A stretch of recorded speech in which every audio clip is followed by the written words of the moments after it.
దేవుడు చాలా మంచోడయ్యా.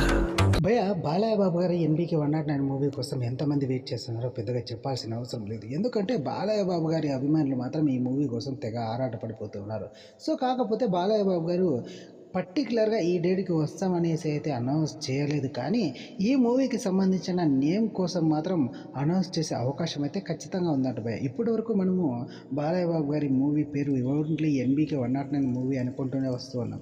ఎందుకంటే బాలయ్య బాబు గారు నటిస్తున్న 109వ చిత్రం కాబట్టి దీనికి ఎన్బీకే 109 మూవీగా పేరును అనౌన్స్ చేయడం అయితే జరిగింది. కాకపోతే అధికారికంగా ఈ మూవీ పేరు ఏంటి అనేది ఇప్పటికీ క్లారిటీ లేదు. చిరంజీవి మూవీకి సంబంధించి విశ్వంబర, అలాగే జూనియర్ ఎన్టీఆర్ గారికి సంబంధించి దేవర, పుష్ప 2కి ఇంకా పేరు చెప్పాల్సిన అవసరం లేదు. కాకపోతే ఇప్పుడు బాలయ్య బాబు గారి ఎన్బీకే 109 మూవీకి ఏ పేరు పెడితే సరిపోతుంది అని ఆలోచిస్తూ ఉండగా సోషల్ మీడియాలో ఇప్పుడు లయన్ అనే పేరు ముందుకు వచ్చింది. దాంతో ఇప్పుడు బాలయ్య బాబు గారి ఎన్బీకే 109 మూవీకి కాస్త లయన్ అనే పేరు పెడితే బాగుంటుందనేసి అయితే మన బాలయ్య బాబు గారి అభిమానుల నుంచి వస్తున్న వార్త. సో ఇది ఎంతవరకు నిజం అనేది వెయిట్ చేయాలి అధికారికంగా ప్రకటించేంత వరకు. సో భయ ఇది భయ వాళ్ళ వీడియో కనుక నచ్చినట్లయితే లైక్ చేసి షేర్ చేసి సబ్స్క్రైబ్ చేయండి భయ. మన ఛానల్ ఉంటాం భయ. ఇంకొన్ని వీడియోలతో మేము ముందుకు వస్తాను భయ. థ్యాంక్ యూ ఫర్ వాచింగ్ భయ.